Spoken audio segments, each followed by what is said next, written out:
बिस्मिल्लाहिर्रहमानिर्रहीम। अस्सलाम वालेकुम नाज़रीन, मैं हूँ ज़ैन अली। नाज़रीन करम, आज 11 मार्च है और दिन है मंगल का। देखिए, मैं अक्सर अपनी वीडियोज़ में ये कहता हूँ कि कुदरत इमरान खान पर मेहरबान है। यानी एक शख्स को गिराने के लिए पूरी रियासत, पूरा निज़ाम कोशिश कर रहा हो, उसके बावजूद उस शख्स को गिराया ना जा सके, उस शख्स को हराया ना जा सके, मतलब कुदरत इमरान खान से कोई बहुत बड़ा काम लेना चाहती है। ये शायद पाकिस्तान की सियासी तारीख में पहली दफ़ा हुआ होगा कि किसी सियासी लीडर को हराने के लिए, गिराने के लिए, तोड़ने के लिए ना सिर्फ रियासत बल्कि रियासती इदारों के सरबराहान भी कोशिश कर रहे थे।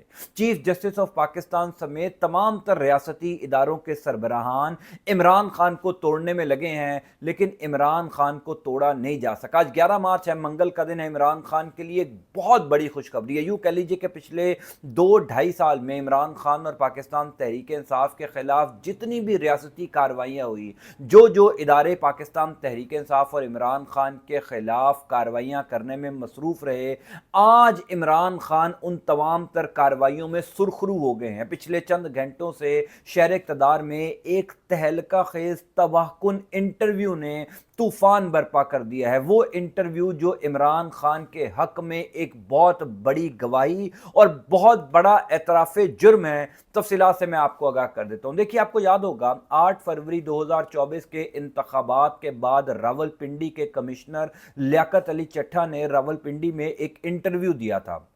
उस इंटरव्यू के अंदर लियाकत अली चट्ठा ने वो पूरा नेक्सस बताया था कि किस तरीके से पाकिस्तान तहरीक इंसाफ को इंतखाबात हरवाने के लिए प्लान किया गया। Chief election commissioner Sikandar Sultan Raja का क्या किरदार था, उस वक्त के चीफ जस्टिस काजी फाइज ईसा का क्या किरदार था, और 13 जनवरी 2024 वाला जो बल्ले के इंतखाबी निशान वाला काजी फाइज ईसा का फैसला था, उस फैसले ने कैसे 8 फरवरी 2024 वाले इंतखाबात पर असर जो है वो किया। लियाकत अली चट्ठा साहब इस इंटरव्यू के बाद तो गायब हो गए, लेकिन सबको पता चल गया कि कैसे 8 फरवरी 2024 के इंतखाबात पाकिस्तान तहरीक इंसाफ के खिलाफ एक बहुत बड़ी साजिश थी। उसके बाद से लेकर अब तक सुप्रीम कोर्ट ऑफ पाकिस्तान हो या पाकिस्तान के दीगर रियासती इदारे, हर जगह से तहरीक इंसाफ के खिलाफ फैसले हुए, हर अदालत से इमरान खान के खिलाफ फैसले आए। सुप्रीम कोर्ट ऑफ पाकिस्तान में उस टाइम के चीफ जस्टिस काजी फाइज ईसा ने तो तहरीक इंसाफ और इमरान खान के खिलाफ कोई एक फैसला उनके हक में नहीं दिया, यानी उनके फैसलों में बुग़्ज़ नजर आता रहा। इसी वजह से काजी फाइज ईसा रिटायरमेंट के बाद अचानक गायब हो गए, ना वो कभी मंजर आम पर आए। अगर वो लंदन गए तो वहां पर उनके साथ जिस किस्म का सलूक हुआ, जिस किस्म के अवामी रद्दमल का उनको सामना करना पड़ा, उससे पता लग गया कि लोग काजी फाइज ईसा के फैसलों के हवाले से क्या सोचते हैं। अब पिछले चंद घंटों के अंदर साबिक चीफ जस्टिस काजी फाइज ईसा ने एक इंटरव्यू दिया है। वो इंटरव्यू पिछले 2.5-3 साल में जो कुछ इमरान खान और पाकिस्तान तहरीक इंसाफ के साथ हुआ, उस इंटरव्यू ने सारा कच्चा छट्टा खोल दिया कि पाकिस्तान तहरीक इंसाफ और इमरान खान के खिलाफ सुप्रीम कोर्ट ऑफ पाकिस्तान से कैसे फैसले आ रहे थे, कौन फैसले दिलवा रहा था, कौन उन फैसलों पर असरअंदाज हो रहा था। 13 जनवरी बल्ले के इंतखाबी निशान वाला फैसला हो, मखसूस नशिस्तों वाले केस का फैसला हो, इमरान खान की नाअहली वाला फैसला हो, फिर 8 फरवरी वाले जो इंतखाबात हैं वो एग्जेक्टिव से करवाने का फैसला किया गया, यानी ब्यूरोक्रेसी ने जो वो इंतखाबात करवाए, अदलिया से आरोज नहीं लिए गए। यानी पिछले 1.5-2 साल में काजी फाइज ईसा की अदालत से आने वाला एक एक फैसला कैसे मैनेज था, कैसे कंट्रोल था, कैसे ताकतवर इदारे उस फैसले के ऊपर असरअंदाज होते थे। हैरानकुन बात यह है कि खुद चीफ जस्टिस काजी फाइज ईसा बोल पड़े हैं।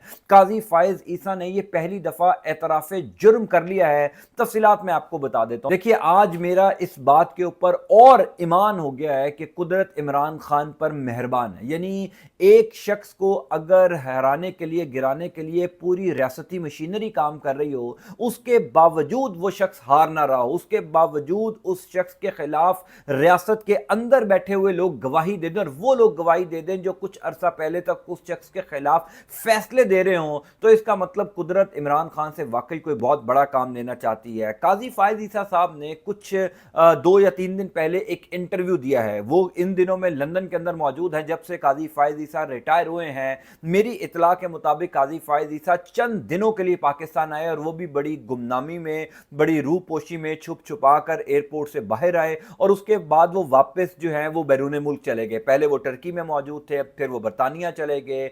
इन दिनों में भी कहा जा रहा है कि काजी फायज ईसा साहब जो हैं वो बरतानिया के अंदर मौजूद हैं और वहां पर एक तकरीब थी जुडिशरी के हवाले से। ज़ाहिर है साबिक चीफ जस्टिस को बुलाया जाता है मुख्तलिफ ममालिक में, जो भी ऐसी कोई तकारीब होती हैं अदल के हवाले से, इंसाफ के हवाले से, लॉ के हवाले से। तो काजी फायज ईसा को उस तकरीब में मदऊ किया गया था। उस तकरीब के बाद उस तकरीब की जो प्रेजेंटर थी उन्होंने काजी फायज ईसा का इंटरव्यू किया। उस इंटरव्यू के अंदर काजी फायज ईसा से जो सवालात पूछे गए और काजी फायज ईसा ने जो जवाबात दिए वो इमरान खान के हक में एक ऐसी गवाही है, इमरान खान के हक में एक ऐसा सबूत है जिसको अब झुटलाया नहीं जा सकता। पहला सवाल काजी फायज ईसा साहब से ये पूछा गया कि आप जब चीफ जस्टिस ऑफ पाकिस्तान थे तो आपके फैसलों से ये लगा कि आपकी इमरान खान के साथ कोई ज़ाती लड़ाई है, क्योंकि बुनियादी तौर पर जितने भी केसेस आपके सामने इमरान खान या पाकिस्तान तहरीके इंसाफ के लगे,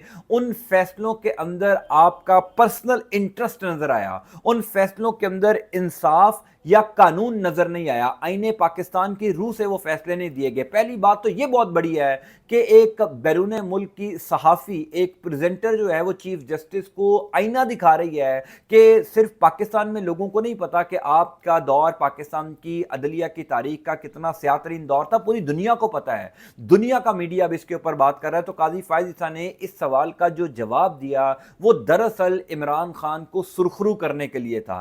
काजी फायज ईसा ने जवाब दिया कि मेरे पास इख्तियार नहीं था, यानी ये काजी साहब ने एतराफ़े जुर्म किया, या यूं कह लीजिए कि काजी फायज ईसा अब अपने गुनाहों से जो है वो छुटकारा हासिल करना चाह रहे हैं, अपने गुनाहों से जो है वो खुद को पाक करना चाह रहे हैं। ये यूं कह लीजिए कि काजी फायज ईसा एतराफ़े जुर्म कर रहे हैं कि मेरे पास इख्तियार नहीं था, मतलब मैं एक कठपुतली था, मेरे ऊपर बैठे हुए लोग मेरे फैसलों पर असरअंदाज होते थे। फिर काजी फायज ईसा ने कहा कि अगर आप पाकिस्तान का सिस्टम समझें, ये हू बहू काजी फायज ईसा के अल्फाज हैं जो मैं आपको कोट कर रहा हूं। काजी साहब बोलते हैं कि अगर आप पाकिस्तान का सिस्टम समझे तो वो बड़ा कॉम्प्लिकेटेड है। चीफ जस्टिस ऑफ पाकिस्तान के पास इतना इख्तियार नहीं होता, मेरा किरदार महदूद था, मेरे फैसले पर वो लोग असरअंदाज होते थे जो लोग नजर नहीं आते, मीडिया पर भी नामालूम रहते हैं, मैं भी यहां पर उनका नाम नहीं ले सकता।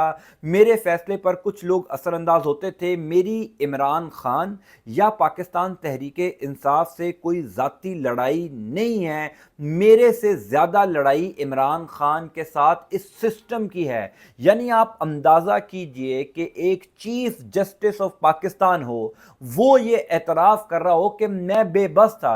यानी काजी फायज ईसा ने अपने इस इंटरव्यू के जो जवाबात हैं उनमें ये बता दिया कि वो 13 जनवरी 2024 बल्ले के इंतखाबी निशान वाला फैसला हो या पाकिस्तान तहरीक इंसाफ के खिलाफ जितने भी फैसले उनके दौर में दिए गए अदलिया की जानिब से, वो तमाम फैसले गलत थे। वैसे तो जो 8 फरवरी 2024 से पहले वाला सबसे बड़ा फैसला था पाकिस्तान तहरीक इंसाफ या इमरान खान के खिलाफ, वो बल्ले के इंतखाबी निशान वाला फैसला था, जिसके जरिए इमरान खान और तहरीक इंसाफ को इंतखाबात में कमजोर करने की कोशिश की गई। वो अलग बात है कि पाकिस्तान की कौम ने बल्ले के इंतखाबी निशान को खातिर में लाए बगैर ही इमरान खान को धड़ाधड़ वोट दिए, और यह भी शायद पाकिस्तान की सियासी तारीख में पहली दफा हुआ कि एक सियासी जमात के पास उसका इंतखाबी निशान नहीं था। इंतखाबात से चंद दिन पहले तमाम लोग आज़ाद हैसियत में इलेक्शन लड़े थे, तमाम लोगों के पास मुख्तलिफ इलेक्शन सिंबल से, उसके बावजूद रिकॉर्ड वोट हासिल किए गए, उसके बावजूद तहरीक इंसाफ ने जो है वो 2/3 अक्सरियत ली। अब काजी फायज ईसा साहब से अगला ये सवाल किया गया कि जब आप चीफ जस्टिस ऑफ पाकिस्तान थे और आपके फैसलों पर कुछ लोग असरअंदाज हो रहे थे, जो आप कह रहे हैं कि वो लोग नामालूम हैं, मीडिया पर उनका नाम नहीं लिया जा सकता और मीडिया पे एक साइड ऑफ द स्टोरी बताई जाती है, तो फिर आपने उस टाइम पर इस बात का एतराफ़ क्यों नहीं किया? आप एक सबसे बड़े ऑफिस में बैठे हुए थे, चीफ जस्टिस ऑफ पाकिस्तान थे, आपको कुछ लोगों के किरदार पर पर जो है वो सवाल उठाना चाहिए था, कुछ लोगों के आपके दिए जाने वाले फैसलों पर असर अंदाज होने पर सवाल उठाया जाना आपको उठाना चाहिए था। तो काजी फैज ईसा साहब कहते हैं कि पाकिस्तान का सिस्टम कुछ ऐसा है कि अगर आपने वहां पर काम करना है, नौकरी करनी है, अगर आप सरकारी किसी ओहदे के ऊपर हैं, तो आपको तमाम तर रियासती इदारों के कहने के मुताबिक काम करना पड़ता है, आपको तमाम तर रियासती इदारों के स्टेक होल्डर्स के कहने के ऊपर काम करना पड़ता है, यानी उनका जो बेनिफिट है वो देखना पड़ता है, वो क्या सोचते हैं, उनकी बेहतरी किसके अंदर है, रियासती इदारे किसी सियासी लीडर के हवाले से क्या सोच रखते हैं, यानी इन तमाम तर चीज़ों को मद्देनजर रखते हुए आपको फैसले करना पड़ते हैं। यानी आप अंदाज़ा कीजिए कि ये सुप्रीम कोर्ट ऑफ पाकिस्तान का साबिक चीफ जस्टिस बात कर रहा है। वैसे तो जो मौजूदा चीफ जस्टिस हैं, जस्टिस याहिया अफरीदी साहब, ये भी जब रिटायर होंगे तो इसी किस्म की गुफ्तगू करेंगे, इसी किस्म के बयान देते हुए नजर आएंगे, क्योंकि सबको पता है कि ये जो मौजूदा चीफ जस्टिस हैं ये भी उसी तरीके से मैनेज्ड और कंट्रोल्ड हैं, उसी तरीके से कठपुतली हैं जिस तरीके से काजी फैज ईसा थे। तो काजी फैज ईसा ने इस सवाल का भी जवाब दिया कि मेरे से ज्यादा सिस्टम ताकतवर है, system chief justice of Pakistan से ज्यादा ताकतवर होता है, मेरे हाथ बंधे हुए थे, मैंने कुछ फैसले तो आइन और कानून के मुताबिक दिए, लेकिन ज्यादातर जो मेरे फैसले थे उन फैसलों के ऊपर कुछ इदारे असरअंदाज होते थे। इस वजह से आपको या दुनिया भर में देखने वालों को यह लगता है कि मेरी इमरान खान से कोई जाती लड़ाई थी, मेरी किसी के साथ कोई जाती लड़ाई नहीं थी। गो के इमरान खान की हुकूमत में मेरे खिलाफ रेफरेंस सदर पाकिस्तान को भेजा गया, लेकिन मैंने जितने भी फैसले दिए वो आइन और कानून के मुताबिक, और कुछ फैसलों में मेरा किरदार बहुत महदूद था। अब काजी फैज ईसा साहब का ये जो एक इंटरव्यू है, ये इमरान खान के लिए एक ऐसी गवाही है जो मेरा ख्याल है झुटलाई नहीं जा सकती। यानी पाकिस्तान तहरीक इंसाफ बतौर सियासी जमात अगर इस काजी फैज ईसा के इंटरव्यू को सही तरीके से कैच कर ले, सही तरीके से इसके ऊपर एक नैरेटिव बना ले, तो ये पाकिस्तान तहरीक इंसाफ और इमरान खान को सुरखरू करने के लिए ही काफ़ी है। यानी रियासती इदारे एक तरफ, जो कुछ पाकिस्तान की अदलिया से पिछले 2.5-3 साल में हुआ, यानी 9 मई के बाद से लेकर अब तक पाकिस्तान तहरीक इंसाफ के जितने लोगों के केसेस पाकिस्तान की अदलिया में गए, वो लाहौर हाई कोर्ट हो, वो इंसदाद दहशतगर्दी की अदालतें हों, या वो पाकिस्तान की सबसे बड़ी अदालत सुप्रीम कोर्ट ऑफ पाकिस्तान हो, वहाँ से तहरीक इंसाफ को रिलीफ नहीं मिला। सिर्फ इस्लामाबाद हाई कोर्ट के चंद जजेस ने इमरान खान को रिलीफ दिया, वो भी पहले इमरान खान के ट्रायल होते रहे, इमरान खान के केसेस चलते रहे, उसके बाद जब अपीलें इस्लामाबाद हाई कोर्ट के कुछ जजेस के सामने गई तो वहां पर इमरान खान को रिलीफ मिला गया। गो के इमरान खान को अभी तक पाकिस्तान का कोई जज, पाकिस्तान की कोई अदालत इतनी जुर्रत नहीं कर सकी कि इमरान खान को किसी अदालत में पेश करवा सके। यानी आज तकरीबन 2.25 साल होने वाले इमरान खान को जेल गए हुए, 5 अगस्त 2023 को इमरान खान गिरफ्तार हुए थे। आप अंदाजा कर लीजिए सूरत हाल का कि किसी अदालत में इतना दमखम नहीं है, किसी जज में इतना दमखम नहीं है कि इदारों को यह तंबीह की जा सके कि एक मुल्जिम जो है वो जेल के अंदर है, उसको अपने केसेस में पेश तो किया जाए, वो अदालत के सामने तो आए। यहां से अंदाजा होता है कि पाकिस्तान का अदालती निजाम किस तरीके से जकड़ा हुआ है। और उसमें साबिक चीफ जस्टिस अगर ये एतराफ़ कर दे कि मेरे से ज़्यादा ताकतवर यहाँ का सिस्टम है, मेरे हाथ बंधे हुए थे, तो इसका मतलब ये है कि निचली जितनी अदालतों में तहरीक इंसाफ और इमरान खान के खिलाफ फैसले आ रहे हैं वो भी मैनेज्ड हैं, वो भी कंट्रोल्ड हैं, वो भी आइन और कानून के मुताबिक फैसले नहीं आ रहे। तो जो मैंने शुरू में बात की थी कि कुदरत इमरान खान पर मेहरबान है, इससे बड़ा सबूत और क्या हो सकता है कि एक शख्स के खिलाफ पूरी रियासती मशीनरी काम कर रही है और पिछले कई माह से, कई सालों से काम कर रही है। 9 अप्रैल 2022 के बाद से लेकर अब तक रियासत इमरान खान के खिलाफ है, लेकिन फिर भी इसी रियासत के अंदर से कोई ना कोई ऐसा सबूत इमरान खान के हक में आ जाता है, कोई ना कोई ऐसा गवाह इमरान खान के हक में आ जाता है जो रियासती बयानिए को धबरदूस कर देता है, रियासती बयानिए को शिकस्त दे देता है। और ये काजी फैज ईसा का जो इंटरव्यू है या जो एतराफ़े जुर्म है, ये इस पूरे निज़ाम पर बहुत भारी पड़ेगा। रियासत का पूरा प्लान जो है वो एक इंटरव्यू ने उड़ाकर रख दिया है। मैं इंशाअल्लाह ताला आपको तफसीलात से आगाह करता जाऊंगा। अल्लाह ताला आपका आपके अहल खाना का हामी नासिर, मुझे अपनी दुआ में याद रखा कीजिए। अंटिल नेक्स्ट टाइम, अल्लाह हाफ़िज़।